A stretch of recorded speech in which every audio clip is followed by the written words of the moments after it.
Welcome back. You're watching The Globe. Now, Zimbabwe's President Emmerson Mnangagwa was set to meet with the leaders of trade and workers' unions in Harare today. The meeting follows a salary negotiation deadlock between government and the public sector workers. Labour is demanding that salaries be increased sixfold and paid in US dollars. The employer, though, has offered an increase of 20% across the board. The public sector workers earn an average of $100 and are seeking to be paid $617. At the weekend, President Mnangagwa told supporters at his party's election rally that government was committed to using local currency. Well, unions are hoping that Monday's talks with President Mnangagwa would have yielded positive results. Well, for a little bit more on this, we're now joined by Dr Mishack Ruwende, who is an executive member of the Doctors Association in Zimbabwe. Dr Ruwende, thanks very much indeed for joining us. Welcome to the program. Thank you, Peter. So salaries have been an issue in Zimbabwe for as long as I can remember, and part of that drama has been inflation at triple-digit figures and the local currency losing its value faster than any other currency that I've seen around the world. And that leaves all people, not just civil servants, vulnerable. Is this a story that keeps playing out over and over again? Yeah, I think for the past few years that has been the case.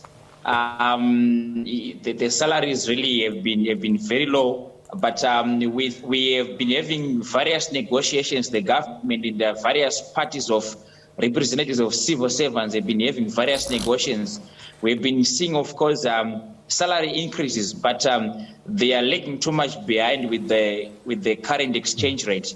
So, but I'm quite optimistic that as the economy increases and the economy gets better, I'm hoping that also our salaries will get better, and I'm hoping that it will be sooner than later. So the president had made an undertaking to meet with the various union bodies today. Did that happen? I'm not aware of that, but I doubt that. I haven't heard of that. All right. Have you had an opportunity as a doctors' association and nurses also, medical health professionals have been singing from the same hymn sheet? Have you engaged with the most senior leaders in government about the challenges that you've been facing with regards pay? It's not a secret that you're not paid well. Mm-hmm. Yes. We have done that several times, especially the last year and in the past, I could say 2-3 years. You can recall that there have been some strikes coming from the medical fraternity, and of course it has been some time since we haven't been going to strike, but we have talked to our seniors about that, and I myself, I must also say that I've also been, in whatever chance that I get, also been in connection with the senior government officials to say our medical people, they need assistance, particularly as far as the salaries are concerned. So we've had various of those meetings as the joint negotiation partner, as the medical fraternity itself. So we've had several of those ones. All right, so let's try and give our viewers a sense of just how challenging the scenario is. Give us an average salary for a nurse and maybe a junior doctor. What are they getting paid at the moment in the Zimbabwean, in the US equivalent, US dollars? For a nurse, you are looking at around $200, and for a doctor, you are looking at maybe $80 above that. Above, maybe we are talking about $280 to $300. So you study at university for whatever number of years. You qualify as a doctor. and what you can expect to get paid is just under 5,000 Rand a month as a doctor. Yeah, I think that's too little to talk about if you consider the amount of money really that could have been invested by be it parents or whatever, even people who were on scholarships. But at the end of the day, we are saying the amount of money that we could have put to study medicine, then you compare with the salaries, it doesn't tally at all. And that has always been our cry really to the government to say, can it tally? Can we at least do something about that?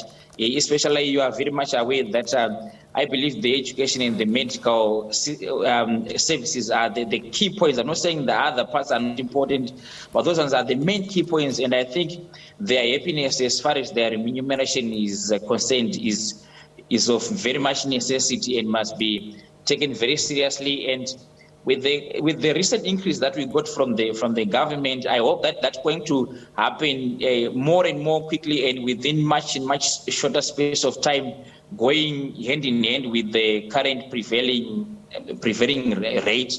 At least so that if our medical team, our doctors, the nurses are happy, it also translates to good service to the patients themselves.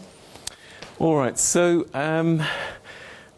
how far do you think you're going to get? Because a 600% pay rise is huge. South Africa, Zimbabwe's government struggling with infrastructure, struggling with services, struggling with so many service delivery issues. Can they afford to give you a 600% pay rise? From the look of things, I think it's unrealistic. I don't think it will happen, at least for now, because what I have seen, according to how I've been following up our finance minister, it looks like he has set or a target value that he's looking at that needs to be put on the wage bill.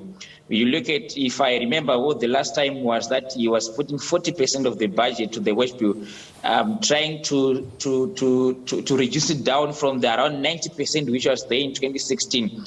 So as long as that fraction, that percentage is there, I'm sure there won't be much increase. To talk about 600% or sixfold is unrealistic as far as, especially for now when the economy is like this. If the economy improves, then obviously the salaries will also increase. But to say that we expect a sixfold, right? Realistically speaking, of course, that's what I would also want. That's what every civil servant would want. But comparing with what's on the ground, what we can see, I don't see it possible as in for now. Apart from salary increases, are there other issues that civil servants, people in the public sector would like to see improved and offered to the public sector workers?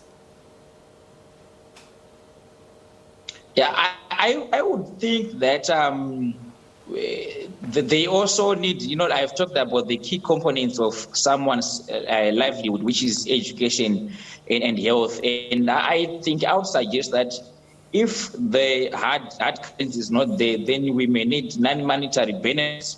Of course, I'm aware that from the previous suggestion or proposal from the government, they were talking about some non-monetary benefits, building houses in the next 5 years, but that was specific to teachers. I think that should be spread to all the civil servants. They're talking about car loans. Of course, from our side, the medical side, that has always been there. But I think all those facilities, so we talk about cars, you're talking about transport, you talk about housing, building of houses, be it accommodation at the various places if it is going to be doctors or nurses at various hospitals. Of course, right now, like we're making it in Impilo Hospital, currently they are building some flats in there for doctors, but that should also extend to all the other hospitals, and including all other nurses and other staff, be it the nurses, be it the doctors, and be it the teachers in all the various sectors of the civil service. So, and also we talk about the health system. I'm not sure how best it can be done really, but I think if you're going to be talking about the medical insurance, it should also be covered in the medical service, because I feel like the civil servants are generally the middle class of any country. So if they happen to get housing, transport, medical services, and education, in whatever way that they're going to get it, we'll greatly appreciate that. All right, so part of the package that was offered to teachers last week included a US dollar amount. Are you saying that the best way forward, or the way that you want to go forward, is to get your entire salary in US dollars and forget about the local currency? Ideally, that's what we could expect from, like I'm saying, we have to talk about ideally, but we also have to talk about realistically that now we are using the use of the foreign currency is becoming more and more with each day.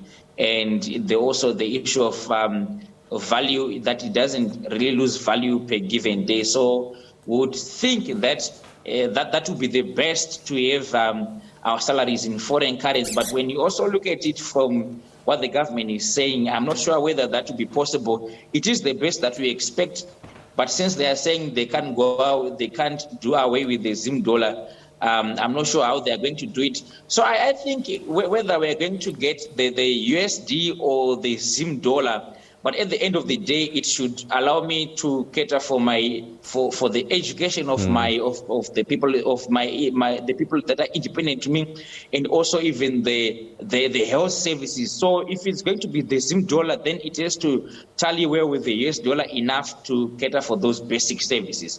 So I would say specifically for me, I'm not really worried about be it USD or Zimbabwean dollar, but at the end of the day, if you translate to the US dollar, it has to achieve me something. It has to make sense for someone who is working 8 to 4 every day.